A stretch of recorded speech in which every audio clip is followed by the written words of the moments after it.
और ये जो फूड आइटम है, आपको पता है, मैं राणा साहब पिछले दिनों देख रहा था, इस वक्त हमारी जो पॉवर्टी लेवल के नीचे जो लोग चले गए हैं उनकी तादाद 50% के लगभग हो चुकी है।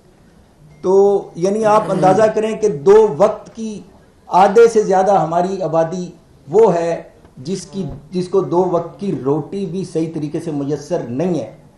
और अगर यही हालात रहे तो आप अंदाज़ा कर सकते हैं कि हमारे मुल्क में लॉ एंड ऑर्डर की सिचुएशन और फिर दूसरे इस तरह के दूसरे मसाइल कैसे यानी बढ़ जाएंगे। और इसीलिए किसी ने कहा था ना कि भूख की आग में होती है वो गर्मी अंजुम, जिस्म तो जिस्म है रूहों को जला देती है। तो हमें इस एक जो अहम इशू है ना, इस पे बड़ी ख़ास तवज्जो देने की ज़रूरत है। हमें अपनी जो R&D है उसको बेहतर करने की बहुत सख्त ज़रूरत है। हमारा बीज वो जो इंटरनेशनल इस वक्त दुनिया में क्रॉप्स हो रही हैं उनको कम्पीट नहीं कर पा रहा। मैं जिस तरह अभी मैंने आपसे अर्ज़ किया कि उसकी मिसाल यूँ दूंगा कि पिछले साल हमारी जो 10 मिलियन बेल्स थी कॉटन की पैदावार, उसमें हमारी जो एक्सपोर्ट उसके अगेंस्ट टेक्सटाइल सेक्टर या गारमेंट सेक्टर में अगर आप देखें तो वो 16 to 17 बिलियन US$ थी। ऑन दी अदर एंड जो बांग्लादेश है उनकी जो प्रोडक्शन थी कॉटन की वो 7 लाख बेल थी, और उनकी जो एक्सपोर्ट इसकी गारमेंट्स के हवाले से और टेक्सटाइल सेक्टर के हवाले से वो 40 to 42 बिलियन US$ है। आप देखें उनकी रिसर्च, उनकी क्वालिटी, उनकी वैल्यू एडिशन, ये किस तरह से ये चीज़ें दुनिया में आगे की तरफ जा रही हैं। और हम यानी पिछले साल की हमारी कॉटन प्रोडक्शन 10 लाख बेल से हम 7 लाख बेल पे आ गए। तो सर आपका इस हवाले में, चूँकि आपकी ये मिनिस्ट्री है और आपका एक विज़न है, मैं समझता हूँ इस हवाले में ये आपकी जो मिनिस्ट्री है बड़ी इम्पोर्टेंट है। और मैं ये देख रहा था कि हम कुछ 30% फूड जो है ना हमारी ज़ाया हो जाती है। क्रॉप को जब हार्वेस्ट करते हैं तो उसमें जो एक दुनिया में जदीद जो इंस्ट्रूमेंट आ गए हैं, टेक्नोलॉजी आ गई हैं, हम उनसे भी खातिर खा फ़ायदा नहीं उठा पा रहे। और इस हवाले से भी हमें अपनी रिसर्च और डेवलपमेंट को ज़रा इम्प्रूव करना पड़ेगा।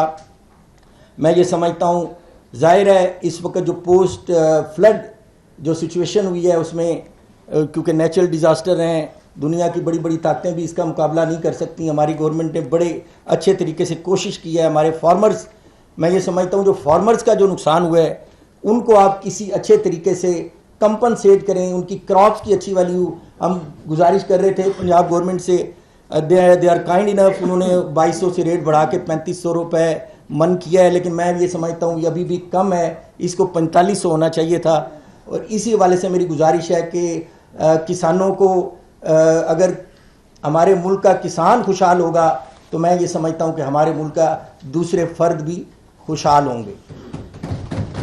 तो जिस तरह हमारी जो प्रोडक्शन है जो प्रोपोर्शनेट नहीं है, जिस तरह हम हर आबादी में हमारा हर साल अराउंड 5 मिलियन जो अफराद इंडक्ट कर रहे हैं हमारी सोसाइटी में, इसकी ये दोनों प्रोपोर्शनेट नहीं है। इस हवाले से हम इनकी एवरेज को दुरुस्त करना पड़ेगा, क्योंकि ये भी बहुत सीरियस इशू है। आबादी बढ़ रही है और हमारी क्रॉप्स कम हो रही हैं, ये बड़ा एक सीरियस इशू है। हमें इसकी तरफ बड़ा गौर से इसका जायज़ा भी लेना है। और मैं ये समझता हूँ कि under the vision of your ministry आप इन सब चीज़ों को बड़े अच्छे तरीके से देखेंगे और इनको रिजॉल्व करने में भी अपना बेहतरीन इनपुट देंगे, क्योंकि आपका ज़ाती तल्लक भी है। आप खुद भी एक ज़मींदार घराने से हैं और आप इन चीज़ों को बड़ी अच्छी तरह समझते हैं। इन्हीं उम्मीद के साथ मैं आपका एक दफ़ा फिर शुक्रिया अदा करता हूँ। लाहौर चैम्बर में आपको खुशामदीद कहता हूँ और यकीन दिलाता हूँ कि ये जो लाहौर चैम्बर है ये आपका अपना चैम्बर है। इसके साथ साथ हम जो हमारे एग्रीकल्चर के मुतल्लिका दोस्त हैं जो हमारे इस सेक्टर से जिनका तल्लक है, इनसे कोलैबोरेशन करेंगे।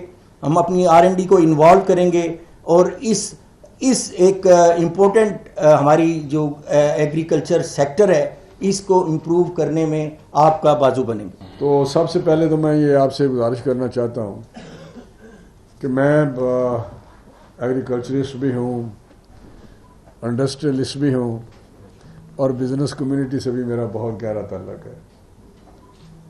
और इसलिए मैंने जिस पोजीशन में मैं हुआ हूँ, मैंने कोशिश की है कि आपके इंडस्ट्री के मसले हों, आपके बिज़नेस के मसले हों, एग्रीकल्चर के खैर ऑफ कोर्स मैं तो करते ही रहता हूँ, तो वो मैं कोशिश करता हूँ हल करूँ। और आज से नहीं, it's a long time since I was working very hard. whenever someone come to me, I try to resolve the issues। और ये मुझे जो भाई साहब बैठे हैं ये पढ़ाने, क्योंकि मैं घी के कारोबार में भी, हमारी भी फैक्ट्रियाँ थी, तो मैंने हमेशा कोशिश की है जो जिस सेक्टर को भी कोई मसला हो मैं उसके लिए काम करूं।